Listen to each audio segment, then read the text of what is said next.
All right, we had a question come in. Troy, I think you saw it. I have not seen it yet, so please help That's me because out. it was on the share that I did whenever I shared have a Bible question on my own page.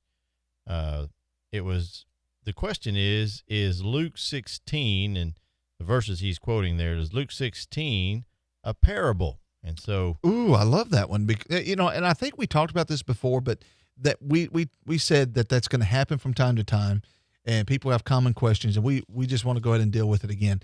Luke 16 is the occasion that we have of the rich man and Lazarus, and two men. One's a rich man, the other one is a beggar at the table. Am I in the right place? that's right. Okay. Luke 16, verse 19 through 31. And it's in those passages that these two men die. Well, it says the rich man's buried. Lazarus is carried by angels to Abraham's bosom.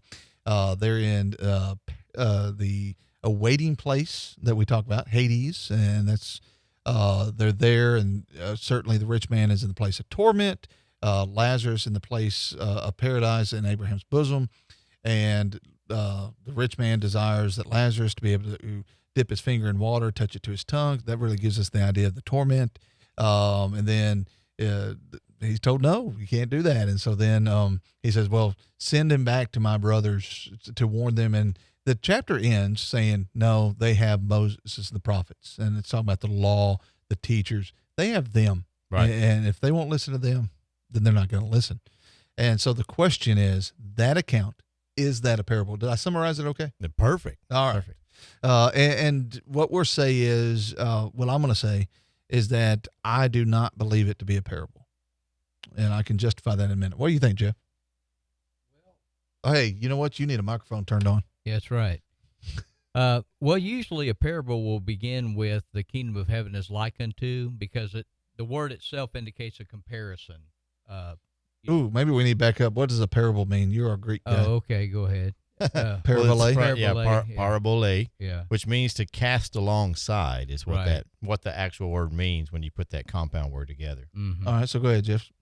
And the fact Jesus dealt, as he introduced it, he said there was a certain rich man, indicating, that if it is a parable, he is not introducing it like he does the other parables. That's what I'll put. Yeah, that and in. Okay, that's a good way of putting it. You're yeah. exactly right, because in the context, that also comes into play with this. He's dealing with the Pharisees, and the Pharisees are opposing him, and they keep opposing him. And he's already told, I can see why people would think it's a parable, because there are parables at the first part of this chapter and even after the chapter.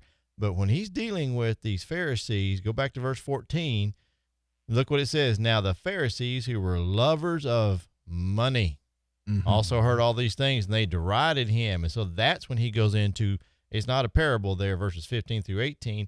And that's why he continues in verse 19, telling this. Basically, he's giving them a picture of what's in store for them if they don't get their act together. And Right. one of the biggest things to me that kind of stands out in the parables, you don't have names being given. Yeah, exactly. And in this, you have Lazarus. Now, I find that intriguing. And I was reading, a guy wrote about this one day. And what he was saying is, whenever he says there was a certain rich man, because some people say, well, it's got to be a parable because look at that. He doesn't even identify him. Why is Lazarus named but a certain rich man? Is that there are some that would have been familiar with Lazarus.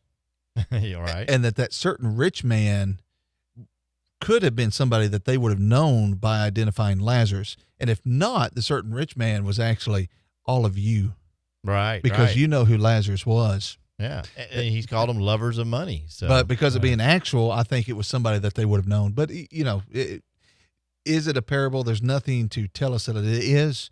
It's most likely an actual event. Now, when we say that, I want to also go into this because I've heard some very good preachers that I love and respect to say it's a parable. And is that a salvation issue? It's not. But I believe those in this room believe it to be an actual event that took place.